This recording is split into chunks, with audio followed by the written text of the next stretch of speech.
আসসালামু আলাইকুম। দর্শক, বিভিন্ন সূত্র থেকে যেটুকু খবর পাওয়া যাচ্ছে, আগামী ডিসেম্বরেই মোটামুটি নিশ্চিত যে জাতীয় সংসদ নির্বাচন অনুষ্ঠিত হতে যাচ্ছে।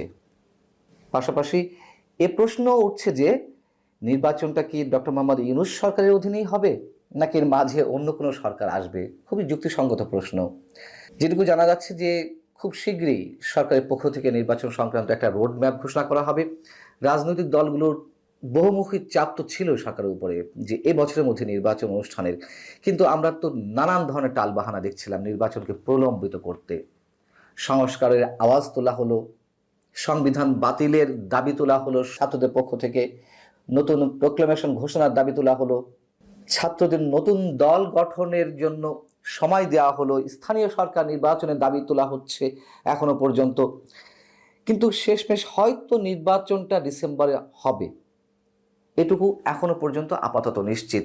প্রধান উপদেষ্টা ডক্টর মোহাম্মদ ইউনূসও তার বক্তৃতায় এবছরের ডিসেম্বর অথবা আগামী বছরের মাঝামাঝির কথা উল্লেখ করেছিলেন, কিন্তু সেগুলোতে কেউ আস্থা পাচ্ছিল না।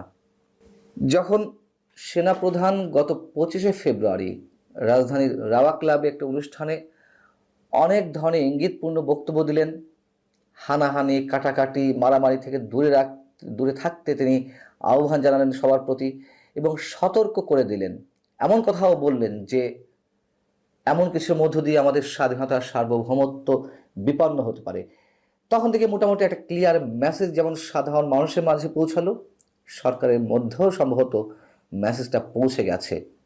যার কারণে এখন যেটি জানা যাচ্ছে যে না, ঠিক আছে, নির্বাচন ডিসেম্বরেই হবে। ডক্টর মোহাম্মদ ইউনূস সম্ভবত এও অনুভব করছেন, উপলব্ধি করছেন যে নির্বাচনটি না দিলে সম্ভবত যে কোনো বিপদের সম্মুখীন সরকারকেই পড়া লাগতে পারে।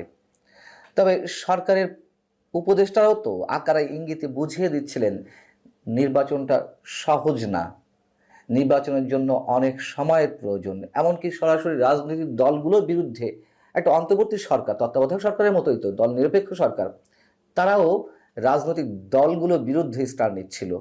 আমি যদি স্পেসিফিক্যালি বলি, সৈয়দ রেজওয়ানা হাসান, বন পরিবেশ ও জলবায়ু বিষয়ক উপদেষ্টা, তিনি রাজনৈতিক দলগুলোকে মোটামুটি হুমকির সুরেই কথা বলছিলেন। রাজনৈতিক দলগুলো কি করেছে এতদিন? তারাও তো কিছু করতে পারেনি বিধায় আমাদের উপর আস্থা রেখেছে। আমরা তো করার চেষ্টা করছি, অনেক কাজ করার চেষ্টা করছি। শারমিন মুর্শিদ, তার সাথে আমার ব্যক্তিগত সম্পর্ক অনেক ভালো, তারপরেও বলতে বাধ্য হচ্ছি, তিনি গত ডিসেম্বরেই এমন মন্তব্য করলেন যে রাজনৈতিক দলগুলো কম বেশি ফ্যাসিস্ট। রাজনৈতিক দলগুলো স্বৈরাচারী মনোভাব পোষণ করে, স্বৈরাচারী আচরণ করে, ফ্যাসিস্ট মানসিকতা পোষণ করে, সব ঠিক আছে, কিন্তু দিন শেষে তো তাদেরকেই দেশ চালাতে দিতে হবে। তার জন্য সুশীল সমাজ, নানান ধরনের স্টেক হোল্ডার আছে, তারা নিশ্চয়ই প্রেশার গ্রুপ হিসেবে কাজ করেছে এবং করবে, তার মধ্য দিয়ে যতটুকু পারা যায়। এখন বিষয় হচ্ছে যে সেনাপ্রধান জেনারেল ওয়াকারুজ্জামানের যে বক্তব্যটি সাধারণ মানুষের মাঝে নানানভাবে খুব গুরুত্বপূর্ণ হয়ে উঠল, সেই গুরুত্বটা সরকারও খানিকটা উপলব্ধি করেছে, যেটা এর আগে বলছিলাম। সেই জায়গা থেকে কয়েকদিন আগে প্রধান উপদেষ্টা প্রেস সচিব তিনি মন্তব্য করে বসলেন। এর আগে তিনি বলেছিলেন যে 2026 জুনে হতে পারে, প্রধান উপদেষ্টার বক্তব্য খণ্ডন করে বলেছিলেন। সেখানে তিনি মার্চে চলে এলেন যে না, ওটা প্রতিকূল আবহাওয়ার ওই সময়টা মার্চে হতে পারে। এখন এসে সম্ভবত তাদের টনক নড়েছে যে ডিসেম্বরে নির্বাচন দেওয়া ছাড়া কোনো গত্যন্তর নেই। তার কারণ আলটিমেটলি সেনাপ্রধান যে বক্তব্য দিয়েছেন তার একটি অংশতে এমন মন্তব্য ছিল যে তার উপরে মানুষ আস্থা রাখতে চেয়েছিল এবং তিনি সেই কমিটমেন্ট দিয়েছিলেন। কিন্তু এর পাশাপাশি আরও একটু প্রশ্ন তুলতে চাই, ছাত্রদের প্ল্যান কি তাহলে ভেস্তে যাবে? তারা যে রাজনৈতিক দলটি গঠন করেছে ক্ষমতায় যাওয়ার একটা বাসনা থেকেই তো, নইলে তো রাজনৈতিক দল গঠন করতো না। এবং তারা নানান ধরনের মেকানিজমের মধ্য দিয়ে একটা দলের আত্মপ্রকাশ ঘটিয়েছে। সেই দলটি যেই পরিকল্পনা নিয়ে এগোচ্ছিল নির্বাচন বিলম্বিত করতে এবং একটা জায়গায়, এমন একটা জায়গায় গিয়ে বা সময়ে গিয়ে নির্বাচন যাতে অনুষ্ঠিত হয় যেখানে তারা খুব ভালো কোনো ফল নিজেরা নিয়ে আসতে পারে, অথবা যেহেতু বর্তমান সরকারকে চালাচ্ছে সরকার এবং জামাত ইসলামের মতো কোনো কোনো দল, এমনটা তো মানুষ এখন প্রকাশ্যে বলে, তো ক্ষমতায় না গিয়েও যদি ক্ষমতার আস্বাদ লাভ করা যায়, সমস্যা কি? এবং তাদের যে নানান ধরনের পরিকল্পনা, এর পিছনে যেসব রাষ্ট্র রয়েছে, অনেকেই যেসব দিকে ইঙ্গিত করে, তাদের পরিকল্পনা কি তাহলে এখানেই শেষ হয়ে যাবে? আমার মনে হয় না যে তারা এখানেই থেমে যাবে। সরকার হয়তো চেষ্টা করছে ডিসেম্বর মধ্যে নির্বাচন করার, কিন্তু এর মধ্য দিয়েই যে সব কিছু শেষ হয়ে যাবে, আমি নিজে সেটি মনে করি না।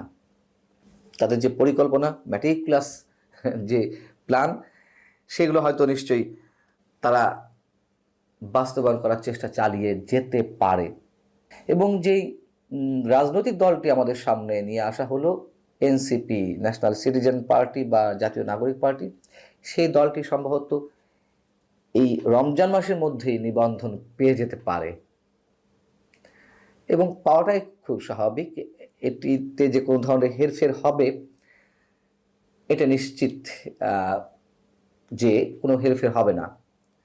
তবে যদি সেরকম কিছু করা হয়ে থাকে বা সেই প্ল্যান অনুযায়ী তারা এগোতে থাকে, আমার মনে হয় হিতে বিপরীত হবে তাদের জন্য। তার কারণ এরই মধ্যে মানুষের ক্ষোভ, পুঞ্জীভূত ক্ষোভের বহিঃপ্রকাশ ঘটতে শুরু করেছে, মানুষ কথা বলতে শুরু করেছে, মানুষ নানান দিক থেকে অতিষ্ঠ হয়ে উঠছে। পাশাপাশি অর্থনৈতিক অবস্থা তো এর সঙ্গে জড়িয়ে রয়েছেই। দিনকে দিন অর্থনৈতিক অবস্থা খারাপের দিকে যাচ্ছে, বিদেশি বিনিয়োগ একেবারে বন্ধ হয়ে আছে। তবে যেটুকু জানা যাচ্ছে যে নির্বাচন ডিসেম্বরে, এবং সেনাপ্রধান সেই দিকেই তো ইঙ্গিত করে 25শে ফেব্রুয়ারিতে তার বক্তব্য দিয়েছিলেন, যেটি 2024 সেপ্টেম্বরের 24 তারিখ আন্তর্জাতিক গণমাধ্যম রয়টার্সকে তিনি বলেছিলেন যে 18 মাসের মধ্যে নির্বাচন হতে পারে, তবে ডিসেম্বরের মধ্যে নির্বাচন করা যেতে পারে। সেটিই কিন্তু পুনরুল্লেখ করেছেন সেই দিনে সেই বক্তব্যে সেনাপ্রধান জেনারেল ওয়াকারুজ্জামান। অতএব সেদিকেই যাওয়া উচিত, এটি সবাই মনে করে। আল্লাহ হাফিজ, ভালো থাকুন সবাই।